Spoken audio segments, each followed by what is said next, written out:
ইউটিউবে সকল বন্ধুদের জানাই আমার নতুন চ্যানেলে স্বাগত। আশা করি সকলেই ভালো আছেন।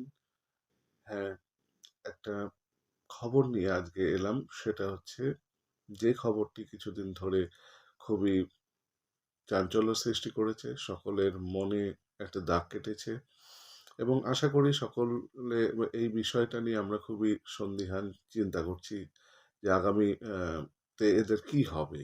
হ্যাঁ, কিছুই না।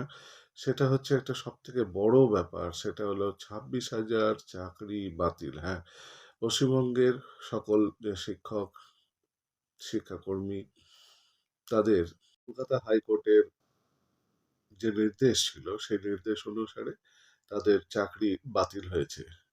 এবারে আমরা দুদিন ধরে পেপার বা অন্যান্য খবর বড়, বড় চ্যানেলের মাধ্যমে জানতে পারলাম যে হ্যাঁ, তাদেরকে চাকরি থেকে বরখাস্ত হয়েছে ঠিকই। কিন্তু কিছু, কিছু স্কুলে কিন্তু এখনো তাদের নামে সেরকম আ আ মেইল কিছু আসেনি। সেখানকার প্রধান শিক্ষক মহাশয়রাও জানাচ্ছেন যে তাদের হাতে সেরকম কোনো মেইল এখনো এসে পৌঁছয়নি। কিন্তু এদিক থেকে দেখা গেছে যে নানা আ আ স্কুলের যে সকল স্যার বলুন, ম্যাডাম বলুন তাদেরকে যথারীতি কলকাতায় যেতে হয়েছে এবং কলকাতায় গিয়ে তারা বিভিন্নভাবে তাদের নিজেদের অবস্থানকে স্পষ্ট করার চেষ্টা করছেন।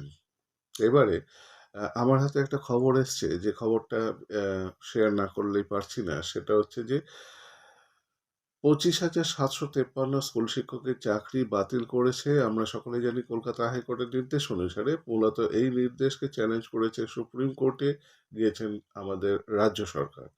সেই মামলার শুনানির দিনক্ষণ জানিয়ে দিল শীর্ষ আদালত। আগামী সোমবার অর্থাৎ আজ রোববার, কালকে সোমবার, আগামী দিন অর্থাৎ সোমবারে শীর্ষ আদালত কি করবেন? এসএসসি চাকরি বাতিলের যে মামলা, সেই মামলাটা উনি শুনবেন এবং সেই শুনবেন কে? তিনি হলেন প্রধান বিচারপতি ডি.ওয়াই চন্দ্রচূড়ের নেতৃত্বাধীনে ৩ বিচারপতির বেঞ্চ শুনবেন এই মামলা। তারা হলেন প্রধান বিচারপতির সঙ্গে থাকবেন বিচারপতি জে.বি.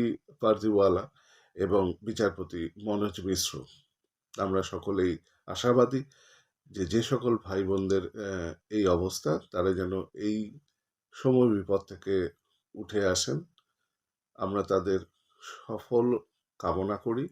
তারা মূল স্রোতে জীবনটাকে সুন্দরভাবে পরিচালনা করুক। এটাই আমাদের কামনা। সকলে ভালো থাকবেন, সুস্থ থাকবেন। নমস্কার।